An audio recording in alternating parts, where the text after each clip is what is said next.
Hi dear learners, ಈ ವಿಡಿಯೋದಲ್ಲಿ ನಾವು the nightingale and the rose ಅಂತಕ್ಕಂತಹ ಒಂದು ಸ್ಟೋರಿಯ ಇಂಗ್ಲಿಷ್ ಸಮರಿಯನ್ನು ಕನ್ನಡದ ಒಂದು ವಿವರಣೆಯೊಂದಿಗೆ ನೋಡ್ತಾ ಹೋಗೋಣ. ನೋಡಿ, ಇಂಗ್ಲಿಷ್ ಲ್ಯಾಂಗ್ವೇಜ್ನಲ್ಲಿರ್ತಕ್ಕಂತಹ ಸ್ಟೋರಿಗಳನ್ನು ಮತ್ತು ಪೋಯಮ್ಗಳನ್ನು ಕನ್ನಡದಲ್ಲಿ ವಿವರಣೆ ಮಾಡ್ತಕ್ಕಂಥ ಒಂದು ಪ್ರಯತ್ನವನ್ನು ಈ ಒಂದು ಚಾನಲ್ನಲ್ಲಿ ಮಾಡಲಾಗುತ್ತೆ. ಸೊ ಈ ರೀತಿಯ ಒಂದು ವಿಡಿಯೋಗಳನ್ನು ನೀವು ನೋಡಬೇಕು ಅಂದರೆ ಈ ಚಾನಲನ್ನು ಸಬ್ಸ್ಕ್ರೈಬ್ ಮಾಡ್ಕೊಳ್ಳಿ ಅಂತ ಹೇಳ್ತಾ, ಬನ್ನಿ ಈ ಒಂದು ಸ್ಟೋರಿಯ ಒಂದು ಸಿಂಪಲ್ ವಿವರಣೆಯನ್ನು ನೋಡ್ತಾ ಹೋಗೋಣ. The story the nightingale and the rose is written by Oscar Wilde. ಈ ಒಂದು ಸ್ಟೋರಿಯನ್ನು ಬರೆದಿರ್ತಕ್ಕಂಥವರು ಆಸ್ಕರ್ ವೈಲ್ಡ್ ಅಂತಕ್ಕಂತಹ ಒಬ್ಬ ಫೇಮಸ್ ರೈಟರ್ ಆಗಿದ್ದಾರೆ. It was published in 1888 in a collection of children's story named as the happy prince and the other tiles.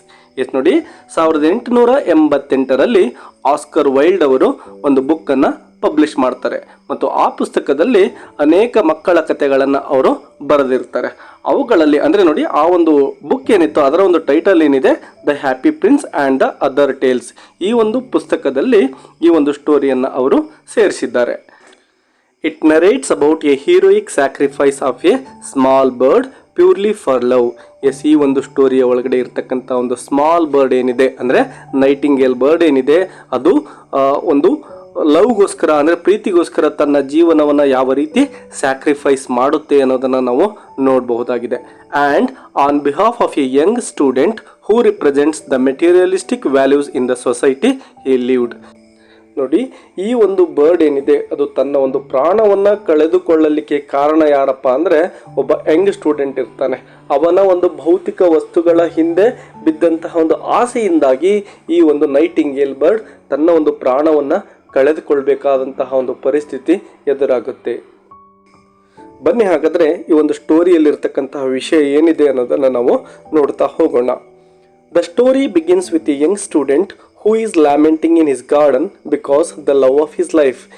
ನಾವು ಈ ಒಂದು ಸ್ಟೋರಿಯ ಆರಂಭದಲ್ಲಿ ಒಬ್ಬ ಯಂಗ್ ಸ್ಟೂಡೆಂಟ್ ತನ್ನ ಗಾರ್ಡನ್ನಲ್ಲಿ ನಿಂತ್ಕೊಂಡು ಅಳ್ತಾ ಇರೋದನ್ನು ನೋಡ್ತೇವೆ. ಅವನ ಒಂದು ದುಃಖಕ್ಕೆ ಕಾರಣ ಯಾರಾಗಿದ್ರಪ್ಪ ಅಂದರೆ the love of his life, ಅಂದರೆ ಅವನು ಯಾರನ್ನ ಪ್ರೀತಿಸಿದ್ನಲ್ವ ಅವರೇ ಅವನ ಒಂದು ಕಣ್ಣೀರಿಗೆ ಕಾರಣ ಆಗಿರ್ತಾರೆ. She will dance with him in the ball only if he brings Har A red rose. ನೋಡಿ, ಅವನು ಕಣ್ಣೀರು ಹಾಕಲಿಕ್ಕೆ ಒಂದು ಕಾರಣ ಇಲ್ಲಿದೆ. ಏನಪ್ಪ ಅಂದರೆ ಒಂದು ಬಾಲ್ ಅಂದರೆ ನಾವು ಒಂದು ಪಾರ್ಟಿ ಅಂತೇಳಿ ಇಲ್ಲಿ ಅರ್ಥ ಮಾಡ್ಕೋಬೇಕಾಗುತ್ತೆ. ಸೊ ಆ ಒಂದು ಪಾರ್ಟಿಯಲ್ಲಿ ನಾನು ನಿನ್ನ ಜೊತೆ ಡಾನ್ಸ್ ಮಾಡಬೇಕಪ್ಪ ಅಂದರೆ ನೀನು ನನಗೆ ಒಂದು ರೆಡ್ ರೋಸನ್ನು ತಂದು ಕೊಡಬೇಕು, ಆಗ ಮಾತ್ರ ನಾನು ನಿನ್ನ ಜೊತೆ ಡಾನ್ಸ್ ಮಾಡ್ತೀನಿ ಅಂತ ಹೇಳಿ ಆ ಒಂದು ಯಂಗ್ ಸ್ಟೂಡೆಂಟ್ ಏನಿರ್ತಾನೆ ಅವನ ಒಂದು ಲವರ್ ಹೇಳಿರ್ತಾಳೆ. But there is no red rose in his garden. ಅವನ ಒಂದು ಗಾರ್ಡನಲ್ಲಿ ಯಾವುದೇ ಒಂದು ರೆಡ್ ರೋಸ್ ಸಹ ಇರೋದಿಲ್ಲ. ಹೀಗಾಗಿನೇ ಅವನಿಗೆ ತುಂಬ ದುಃಖ ಆಗ್ತಾ ಇದೆ. The nightingale, living in the oak tree of his garden, hears the young man crying over his helplessness and lamenting on the fact that all his learning is useless since it cannot win him a girl's love. ನೋಡಿ, ಆ Young student ಏನಿದ್ನೋ ಅವನು ತುಂಬ ದುಃಖದಲ್ಲಿರ್ತಾನೆ. ಯಾಕೆಂದರೆ ನಾನು ಎಷ್ಟೋ ಪುಸ್ತಕಗಳನ್ನು ಓದ್ಕೊಂಡಿದ್ದೇನೆ, ತುಂಬ ಕಲ್ತಿದ್ದೇನೆ, ಆದರೂ ಕೂಡ ಇದರಿಂದಾಗಿ ನನ್ನ ಒಂದು ಪ್ರೀತಿಯನ್ನು ಅಂದರೆ ಅವನ ಒಂದು ಲವರ್ ಏನಿದ್ಲಲ್ವ ಅವಳ ಒಂದು ಪ್ರೀತಿಯನ್ನು ನನ್ನಿಂದ ಗೆಲ್ಲಲಿಕ್ಕೆ ಸಾಧ್ಯ ಆಗ್ತಾ ಇಲ್ಲಲ್ಲ, ಹಾಗಾಗಿ ನಾನು ಏನೇ ಕಲ್ತ್ಕೊಂಡ್ರೂ ಕೂಡ ಅದು ವೇಸ್ಟ್ ಆಗ್ತಾ ಇದೆ ಅಂಥೇಳಿ ತುಂಬ ಜೋರಾಗಿ ಅಳ್ತಾ ಇರ್ತಾನೆ. ಇದೆಲ್ಲವನ್ನು ಅವನ ಒಂದು ಗಾರ್ಡನ್ನಲ್ಲಿ ಒಂದು ಓಕ್ ಟ್ರೀ ಇರುತ್ತೆ ಮತ್ತು ಆ ಒಂದು ಓಕ್ ಟ್ರೀಯ ಮೇಲೆ ಒಂದು ನೈಟಿಂಗೇಲ್ ಬರ್ಡ್ ಕೂತ್ಕೊಂಡಿರುತ್ತೆ. ಆ ಬರ್ಡ್ ಏನು ಮಾಡುತ್ತೆ ಅಂದರೆ ಆ ಮರದ ಮೇಲೇನೆ ಕೂತ್ಕೊಂಡು ಇವನ ಎಲ್ಲ ಒಂದು ದುಃಖವನ್ನು ಅರ್ಥ ಮಾಡ್ಕೊಳ್ತಾ ಇದೆ. ಅದರ ಜೊತೆಗೆ ಅವನಿಗೆ ಏನಾದರೂ ಹೆಲ್ಪ್ ಮಾಡಬೇಕು ಅಂತಕ್ಕಂತಹ ಒಂದು ಭಾವನೆ ಆ ಬರ್ಡ್ನ ಮನಸ್ಸಲ್ಲಿ ಮೂಡುತ್ತೆ. The nightingale comes to know that the young man is weeping for a red rose. ಅದಕ್ಕೆ ಅರ್ಥ ಆಗುತ್ತೆ ಆ ಒಂದು ನೈಟಿಂಗೇಲ್ ಬರ್ಡ್ಗೆ ಈ ಒಂದು ಯಂಗ್ ಸ್ಟೂಡೆಂಟ್ ಅಳ್ತಾ ಇರೋದು ಒಂದು ರೆಡ್ ರೋಸ್ಗೋಸ್ಕರ ಅಂಥೇಳಿ. She feels the pain of that boy and wants to help him. ಅವನ ಒಂದು ದುಃಖವನ್ನು ಅರ್ಥ ಮಾಡಿಕೊಂಡು ನಾನೇನಾದರೂ ಮಾಡಿ ಇವನಿಗೆ ಸಹಾಯ ಮಾಡಬೇಕು ಅಂಥೇಳಿ ಅದು ನಿರ್ಧಾರವನ್ನು ಮಾಡ್ತಾ ಇದೆ. The bird flies and goes to the various bushes but cannot find a red rose. Yes, ಅವನ ಒಂದು ದುಃಖವನ್ನು ಏನಾದರೂ ಮಾಡಿ ನಾನು ಹೋಗಲಾಡಿಸ್ಬೇಕು ಅಂತೇಳಿ ಈ ನೈಟಿಂಗೇಲ್ ಬರ್ಡ್ ಏನು ಮಾಡುತ್ತಪ್ಪ ಅಂದರೆ ಕೆಲವೊಂದಿಷ್ಟು ರೋಸ್ ಗಿಡಗಳೇನಿರ್ತವೆ ಬುಷಸ್ಗಳಲ್ಲಿ, ಅಂದರೆ ಆ ಪೊದೆಗಳೇನು ಬೆಳೆದಿರ್ತವೋ ಅಲ್ಲಲ್ಲೇ ಕೆಲವೊಂದಿಷ್ಟು ರೋಸ್ ಗಿಡಗಳಿರ್ತವೆ, ಅವೆಲ್ಲ ಒಂದು ರೋಸ್ ಗಿಡಗಳ ಬಳಿ ಹೋಗ್ಬಿಟ್ಟು ನನಗೆ ಒಂದು ರೆಡ್ ರೋಸನ್ನು ಕೊಡಿ ಅಂತೇಳಿ ಅವೆಲ್ಲವುಗಳ ಬಳಿ ಆ ಒಂದು ಬರ್ಡ್ ರಿಕ್ವೆಸ್ಟ್ ಮಾಡ್ಕೊಳ್ತಾ ಇದೆ. Finally she comes to know about a way of getting a red rose. ಆರಂಭದಲ್ಲಿ ಎಲ್ಲಿಯೂ ಕೂಡ ಈ ಒಂದು ಬರ್ಡ್ಗೆ ರೆಡ್ ರೋಸ್ ಸಿಗುವುದೇ ಇಲ್ಲ. ಕೊನೆಗೆ ಅದಕ್ಕೆ ಒಂದು ದಾರಿ ಸಿಗುತ್ತೆ, ಅಂದರೆ ಆ ಒಂದು ರೆಡ್ ರೋಸನ್ನು ಪಡಿಲಿಕ್ಕೆ ಒಂದು ದಾರಿ ಸಿಗ್ತಾ ಇದೆ. She performs a suicidal act while singing with her heart pierced into the thorn, giving her heart's blood to a white rose to turn it into a beautiful red rose. Yes ನೋಡಿ, ಇದು ಇಲ್ಲಿ ತನ್ನ ಒಂದು ಜೀವನವನ್ನೇ ಆ ಒಂದು Nightingale bird ಯಾವ ರೀತಿ ರೆಡ್ ರೋಸನ್ನು ಪಡಿಲಿಕ್ಕೆ ತನ್ನ ಜೀವನವನ್ನು ಕಳೆದುಕೊಳ್ತು ಅಂತಕ್ಕಂಥದ್ದನ್ನು ನಾವು ಇಲ್ಲಿ ನೋಡಬಹುದಾಗಿದೆ. ಆ ರೆಡ್ ರೋಸನ್ನು ಪಡಿಲಿಕ್ಕೆ ಇದೇನು ಮಾಡುತ್ತಪ್ಪ ಅಂದರೆ ಒಂದು ಥಾರ್ನ್, ಅಂದರೆ ಆ ಒಂದು ಗುಲಾಬಿ ಗಿಡದಲ್ಲಿರ್ತಕ್ಕಂತಹ ಒಂದು ಮುಳ್ಳು ಏನಿರುತ್ತೆ ಅದಕ್ಕೆ ಒಂದು ತನ್ನ ಹಾರ್ಟಿನ ಬ್ಲಡ್ಡನ್ನು ಕೊಡ್ತಾ ಇದೆ. ಅಂದರೆ ಅದು ಹಾರ್ಟ್ ಹೇಳ್ತಾ ಇರಬೇಕಾದ್ರೆ ಯಾವಾಗ ಅದು ಸಿಂಗ್ ಮಾಡ್ತಾ ಇರುತ್ತಲ್ವ, ಆಗ ಆ ಒಂದು ಥಾರ್ನ್ ಅಥವಾ ಮುಳ್ಳು ಏನಿರುತ್ತೆ ಇದರ ಹೃದಯಕ್ಕೆ ಚುಚ್ಚಿ ಇದರ ಒಂದು ರಕ್ತ ಆ ಒಂದು ಮುಳ್ಳಿನ ಮೂಲಕ ಒಂದು ವೈಟ್ ರೋಸ್ಗೆ ಹೋಗಿ ಸೇರ್ಕೊಂಡ್ಬಿಟ್ಟು ಆ ಒಂದು ವೈಟ್ ರೋಸ್ ಏನಾಗ್ತಾ ಇದೆ, ರೆಡ್ ಆಗಿ ಕನ್ವರ್ಟ್ ಆಗ್ತಾ ಇದೆ. ಈ ರೀತಿಯಾಗಿ ತನ್ನ ಒಂದು ಲೈಫನ್ನು ಆ ಒಂದು ರೆಡ್ ರೋಸನ್ನು ಪಡ್ಕೊಳ್ಳೋಕ್ಕೆ ಈ ಒಂದು ಬರ್ಡ್ ಮುಡುಪಾಗಿ ಇಡ್ತಾ ಇದೆ. In this process the nightingale dies. Yes, ಈ ರೀತಿಯಾಗಿ ತನ್ನ ಒಂದು ಲೈಫನ್ನು ನೈಟಿಂಗೇಲ್ ಬರ್ಡ್ ಕಳೆದುಕೊಳ್ಳುತ್ತೆ. When the student wakes up, he sees the red rose under his window, plucks it joyously and brings it to his love.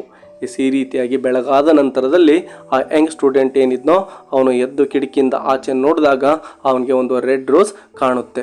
ತುಂಬ ಖುಷಿ ಆಗುತ್ತೆ ಅವನಿಗೆ. ಯಾವುದೋ ಒಂದು ಲಕ್ ಬಂದುಬಿಟ್ಟು ನನಗೆ ಈ ಒಂದು ರೆಡ್ ರೋಸನ್ನು ಇಲ್ಲಿ ದಯಪಾಲಿಸಿದೆ ಅಂಥೇಳಿ ಅವನು ತುಂಬ ಖುಷಿಯಿಂದಾನೆ ಆ ಒಂದು ರೆಡ್ ರೋಸನ್ನು ತೆಗೆದುಕೊಂಡು ಅವನ ಒಂದು ಲವ್ ಬಳಿ, ಅಂದರೆ ಆ ಹುಡುಗಿ ಏನಿದ್ಲಲ್ವ ಅವಳ ಬಳಿಗೆ ತೆಗೆದುಕೊಂಡು ಹೋಗ್ತಾನೆ. The girl rejects the rose by saying that it will not match her blue dress. Yes ನೋಡಿ, ಆ ಒಂದು ಹೂವನ್ನು ತೆಗೆದುಕೊಂಡು ಇವನು ಅವಳ ಬಳಿ ಹೋದಾಗ ಅವಳು ಆ ಒಂದು ರೆಡ್ ರೋಸನ್ನು ರಿಜೆಕ್ಟ್ ಮಾಡ್ತಾ ಇದ್ದಾಳೆ. ಯಾಕೆಂದರೆ ನಾನು ಹಾಕಿರ್ತಕ್ಕಂತಹ ಈ ಒಂದು ಬ್ಲೂ ಡ್ರೆಸ್ಗೆ ಇದು ಮ್ಯಾಚ್ ಆಗೋದಿಲ್ಲ, ಬೇಡ ಅಂಥೇಳಿ ತಿರಸ್ಕಾರವನ್ನು ಮಾಡ್ತಾ ಇದ್ದಾಳೆ. And someone else has brought her jewels that worth more than a rose. Yes, ಈ ಒಂದು ರೋಸ್ಗಿಂತ ತುಂಬ ಬೆಲೆ ಬಾಳ್ತಕ್ಕಂತಹ ಕೆಲವೊಂದಿಷ್ಟು ಜುವೆಲ್ಸ್, ಅಂದರೆ ಆಭರಣಗಳನ್ನು ಬೇರೆಯವರು ನನಗೆ ತಂದು ಕೊಟ್ಟಿದ್ದಾರೆ. ಆ ಆಭರಣಗಳ ಮುಂದೆ ಈ ಒಂದು ರೋಸ್ಗೆ ಯಾವುದೇ ಬೆಲೆ ಇಲ್ಲ, ಇದು ವರ್ತ್ಲೆಸ್ ಅಂಥೇಳಿ ಅವಳು ಆ ಒಂದು ರೋಸನ್ನು ತಿರಸ್ಕಾರ ಮಾಡಿಬಿಡ್ತಾಳೆ. The boy throws the rose in the gutter and a cart runs over it. Yes, ಇದರಿಂದ ತುಂಬ ದುಃಖಿತನಾದಂತಹ ಈ ಯಂಗ್ ಸ್ಟೂಡೆಂಟ್ ಏನಿರ್ತಾನೆ ಅದನ್ನು ಗಟ್ಟರಲ್ಲಿ ಅಲ್ಲೇ ಹರಿದು ಹೋಗ್ತಕ್ಕಂತಹ ಒಂದು ಚರಂಡಿಯ ಒಳಗಡೆ ಬಿಸಾಕ್ಬಿಡ್ತಾನೆ ಮತ್ತು ಅದರ ಮೇಲೆ ಒಂದು ಕಾರ್ಟ್ ಕೂಡ ಹಾದು ಹೋಗಿ ಆ ರೆಡ್ ರೋಸ್ ಹಾಳಾಗಿ ಬಿಡುತ್ತೆ. At the end, he decides that logic is better than love. That is unrealistic. Yes ನೋಡಿ, ಕೊನೆಗೆ ಆ ಒಂದು ಯಂಗ್ ಸ್ಟೂಡೆಂಟ್ಗೆ ಒಂದು ವಿಷಯ ಅರ್ಥ ಆಗುತ್ತೆ.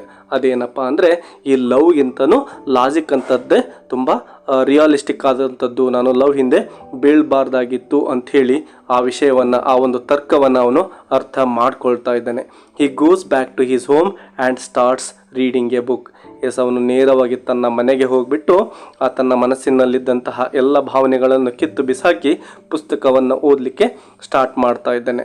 ನೋಡಿ, ಈ ರೀತಿಯಾಗಿ ಆ ಒಂದು ಬಾಲಕನಿಗೆ ಜ್ಞಾನೋದಯ ಆದರೂ ಕೂಡ ಒಂದು ಅಮಾಯಕವಾದಂತಹ ನೈಟಿಂಗೇಲ್ ಬರ್ಡ್ ಏನಿತ್ತೋ ಪ್ರೀತಿಗೋಸ್ಕರ ತನ್ನ ಜೀವವನ್ನು ಅದು ಕಳೆದುಕೊಳ್ತಾ ಇದೆ. ಈ ಒಬ್ಬ ಯಂಗ್ ಸ್ಟೂಡೆಂಟ್ನ ಪ್ರೀತಿಯನ್ನು ಗೆಲ್ಲಿಸಬೇಕು ಅಂತಕ್ಕಂತಹ ಒಂದು ಆಸೆಯಲ್ಲಿ ಅದು ತನ್ನ ಪ್ರಾಣವನ್ನೇ ಮುಡುಪಾಗಿ ಇಟ್ಟುಬಿಡುತ್ತೆ.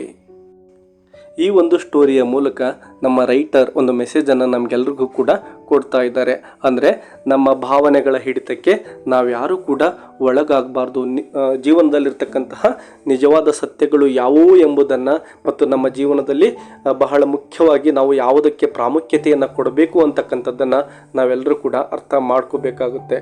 ಮತ್ತು ಮಟೀರಿಯಲಿಸ್ಟಿಕ್ ಥಿಂಗ್ಸ್ ಏನಿರ್ತವೆ, ಅಂದರೆ ಭೌತಿಕ ವಸ್ತುಗಳಿರ್ಬೋದು, ವಿಷಯಗಳಿರ್ಬೋದು, ಅವೆಲ್ಲವುಗಳಿಂದ ನಾವು ದೂರ ಇರಬೇಕಾಗುತ್ತೆ ಮತ್ತು ಜೀವನದ ಸತ್ಯಗಳನ್ನು ಅರ್ಥ ಮಾಡಿಕೊಂಡು ಬದುಕಬೇಕಾಗುತ್ತೆ. ಇದಿಷ್ಟು the nightingale and the rose ಅಂತಕ್ಕಂತಹ ಸಿಂಪಲ್ ಎಕ್ಸ್ಪ್ಲನೇಷನ್ ಆಗಿರುತ್ತೆ. ಇದೇ ರೀತಿಯ ಹೆಚ್ಚಿನ ಒಂದು ವಿಡಿಯೋಗಳನ್ನು ನೀವು ಕಲಿಬೇಕು ಅಂದರೆ ಚಾನಲನ್ನು ಸಬ್ಸ್ಕ್ರೈಬ್ ಮಾಡ್ಕೊಳ್ಳಿ, ವಿಡಿಯೋಕ್ಕೆ ಒಂದು ಲೈಕ್ ಕೊಡೋದನ್ನು ಮರಿಬೇಡಿ, ಅದ್ರ ಜೊತೆಗೆ ನಿಮ್ಮ ಫ್ರೆಂಡ್ಸ್ ಜೊತೆನೂ ಈ ವಿಡಿಯೋನ ಶೇರ್ ಮಾಡ್ಕೊಳ್ಳಿ ಅಂತ ಹೇಳ್ತಾ ಇಲ್ಲಿಗೆ ವಿಡಿಯೋನ ಮುಗಿಸೋಣ. ಮತ್ತೆ ಸಿಗೋಣ. ಅಲ್ಲಿವರೆಗೂ take care and keep learning. Bye bye.